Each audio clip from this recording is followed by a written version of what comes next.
Hapa kuna mtu ambaye fiko yake ya mkono wa kuume ilikuwa ilishaanza toka maji ya kunuka, na sana tembea najisikia kama huu mguu wa kuume unaanza kuumizwa sana, kama simame kwanza. Bwana amekugusa, amesafisha, ametia nguvu katika mguu ule. Maria na nakuya.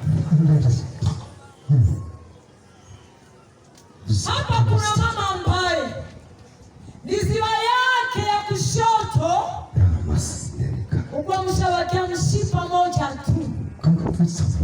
Na sasa wakati maumivu ilikuwa naingia, unasema mwisho mie siko tena, na kansere tayari ilikuwa ishaanza kuingia. Lakini sasa Bwana amegusa na kusawanisha tena mishipa ambayo ilikuwa ishakuregea. Haleluya Bwana. Yesu Kristo. Asante sababu kuna mtu ambaye yuko hapa, ndio wanataka mumashi ndulue. Ilikuwa nishaanza toboke kwa nafuria. Yesu Kristo. Bwana amefunika tena na kusaidia magharibi ya leo. Yesu asante.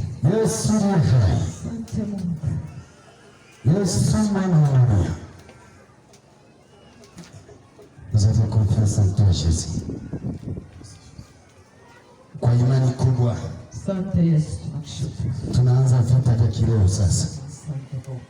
Wakati watakuwa wanapita unaweka ile mahitaji yako mle ndani, na pia sadaka yako unaweka ndani.